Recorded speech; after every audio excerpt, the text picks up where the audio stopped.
Olá pessoal, eu sou o Victor e nessa aula nós vamos estudar algumas identidades binomiais. Qual é a ideia? É que nós consigamos calcular certas somas de coeficientes binomiais através de problemas combinatórios.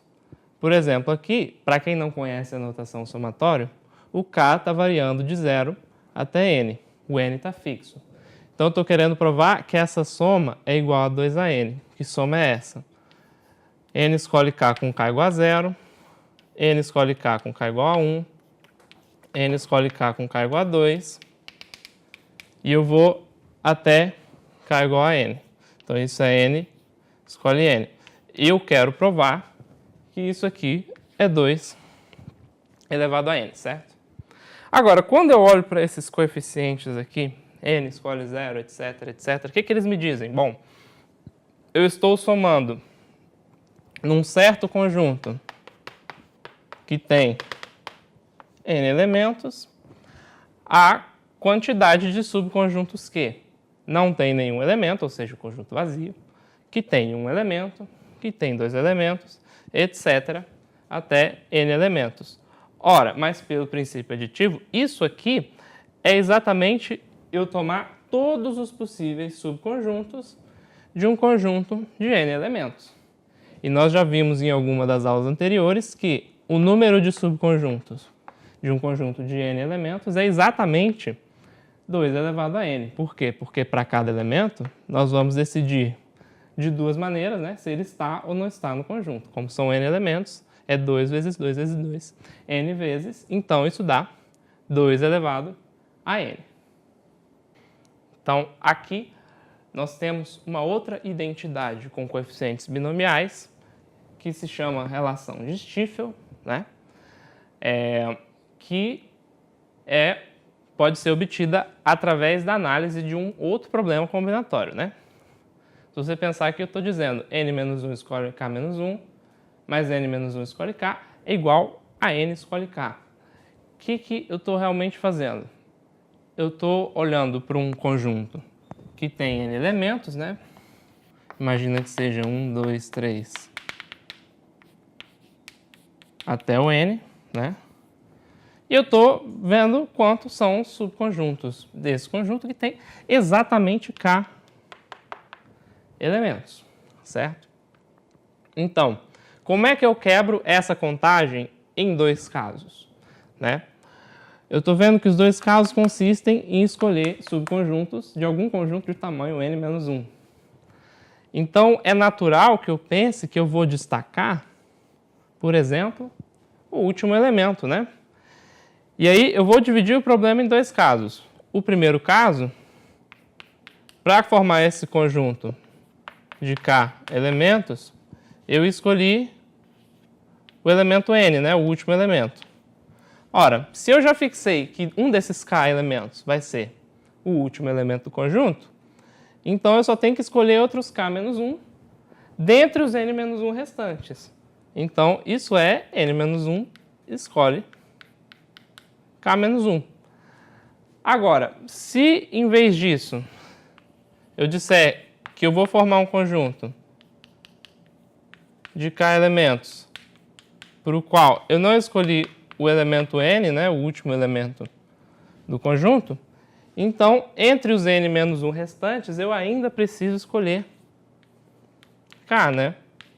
Então, se eu olhar para essa contagem, né, contar todos os subconjuntos de k elementos de um conjunto de n elementos, ou ele tem o n, ou ele não tem o n. Então, eu somo e obtenho a resposta. Daí, eu provei a famosa relação de Stiefel. Então, com o que nós vimos até agora, nós estamos habilitados a perceber o seguinte. Bom, todo mundo conhece os produtos notáveis, né? X mais y, bom, qualquer coisa elevada a zero, desde que não seja zero, é igual a 1.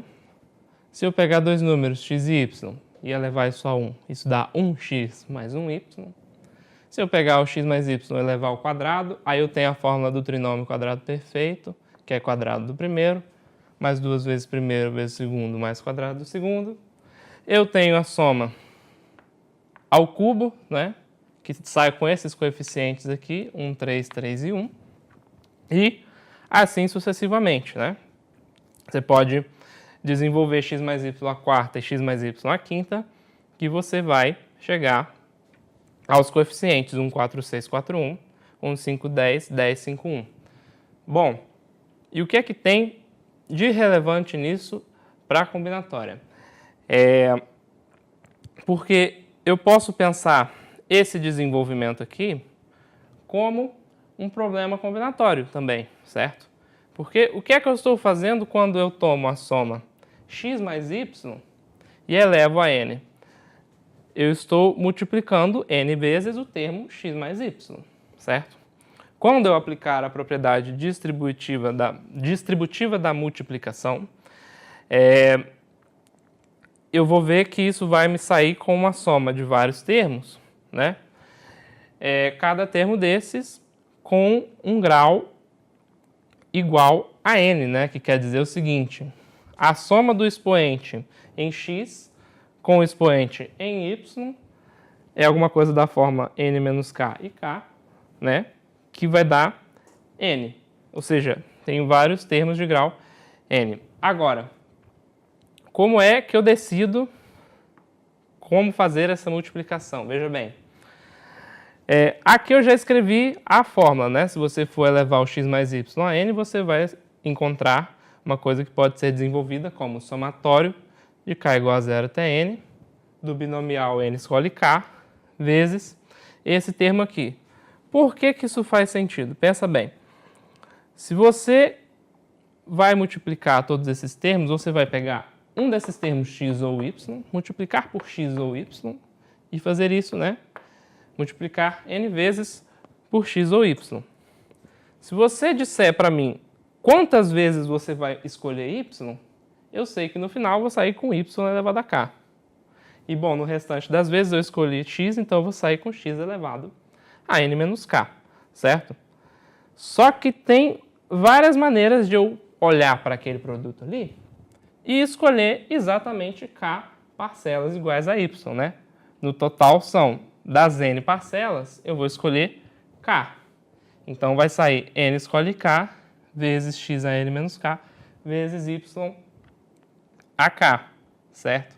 E isso é a soma toda ali que eu fiz do x mais y elevado a n. Então, essa fórmula aqui é a fórmula que eu conheço como binômio de Newton, né? E isso tem a ver com os dois problemas que nós já fizemos, né? Que é o seguinte: onde é que eu identifico a relação de Stiefel aqui? Por exemplo, se eu olhar para esse pedacinho aqui, ó, 4, se eu somar com 6, eu vou encontrar 10, né? Que é o que eu tinha escrito lá na relação de Stiefel, né? Isso aqui é o 4 escolhe 1, né? Isso aqui é o 4 escolhe 1. Isso aqui, o 6, é o 4 escolhe 2. E quando eu somo os dois, eu encontro exatamente o 5 escolhe 2, certo? Bom, triângulo de Pascal é esse triângulo formado, bom, apenas pelos números, tá? Eu escrevi o desenvolvimento, mas o triângulo de Pascal é o triângulo formado só pelos números. Que números são esses? Os coeficientes binomiais, certo? E ele tem essa propriedade dada pela relação de Stiefel, de que a soma de um elemento de uma linha com o seu sucessor vai resultar no elemento da linha inferior que está abaixo do segundo que eu somei. Você pode reparar que isso sempre acontece. 1 mais 2 igual a 3, 1 mais 3 igual a 4. Se você vier para cá, 4 mais 1 é igual a 5. E assim sucessivamente. Bom, e para o primeiro problema que nós fizemos na aula, isso aqui tem a ver porque se você disser que o x e o y são iguais a 1, cada linha, em vez de ser x mais y elevado a n, vai ser 2 elevado a n. Então, essa linha aqui, se eu somar todos os elementos dela, como eu fiz no primeiro problema, eu vou obter 2 elevado a 0, certo? Se eu somar todos os elementos dessa linha, eu vou obter 2 elevado a 1, que é 2, né? Se eu somar todo mundo aqui, eu vou obter 2 ao quadrado. Somando todo mundo aqui, obtenho 2 ao cubo. E assim sucessivamente, 2 à quarta, 2 à quinta, né? Que é exatamente o primeiro problema que a gente fez, dizer que a soma da linha no triângulo de Pascal é uma potência de 2. Então, pessoal, aqui mais um problema combinatório. Dessa vez eu quero calcular a soma k vezes n escolhe k com k variando de 1 até n, certo? Então, apareceu uma soma de binomiais na minha frente, o que eu vou pensar? Um problema combinatório, né? Que tem a ver com isso. Aqui, me parece que eu tenho um certo conjunto, de novo, né? De n elementos, né? E quando eu digo n escolhe k, eu estou pegando aqui um conjunto, que é subconjunto, né? De k elementos. Por exemplo, o conjunto dos números de 1 a k. Mas não é só isso. Eu estou pegando essa escolha e estou multiplicando pelo número de elementos. Ou seja, eu estou tomando alguma decisão que eu estou passando uma vez por cada elemento. Aí é razoável eu pensar que o que eu estou fazendo é de n elementos, escolhendo k e tomando um deles para ser o líder do grupo, digamos, certo? Então aí eu tenho meu problema combinatório formado. De quantas maneiras eu posso escolher um subconjunto e desse subconjunto, né, não vazio, escolher algum elemento para ser o representante do conjunto, certo? Então, eu tenho essa resposta para o problema. A resposta desse problema é exatamente a soma de k vezes n escolhe k, né, com k variando de 1 a n. Agora, eu posso pensar nesse problema sob um outro ponto de vista, né? Em vez de eu primeiro fixar o conjunto para depois dizer quem vai ser o líder, eu posso primeiro fixar o líder e depois dizer quem vai ser o conjunto. Então, vamos dizer assim, agora eu escolhi um líder. O líder pode ser qualquer um dos n elementos, então a primeira decisão pode ser tomada de n maneiras. Feito isso, eu posso compor com ele algum conjunto, né, que pode consistir de nenhum elemento, ele pode ser o líder do conjunto, no qual só ele pertence ao conjunto, ou ele pode, por exemplo, ser o líder de um conjunto em que todos os outros pertencem, enfim. Tudo que eu tenho que fazer é escolher algum subconjunto do conjunto dos elementos restantes, né? E como tem n-1 elementos, eu sei que o número de subconjuntos de um conjunto de n-1 elementos é 2 elevado a n-1. Portanto, essa também é a resposta do meu problema combinatório.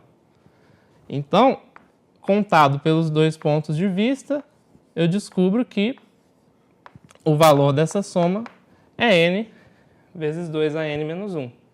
Então, eu espero que vocês tenham gostado e até o próximo vídeo.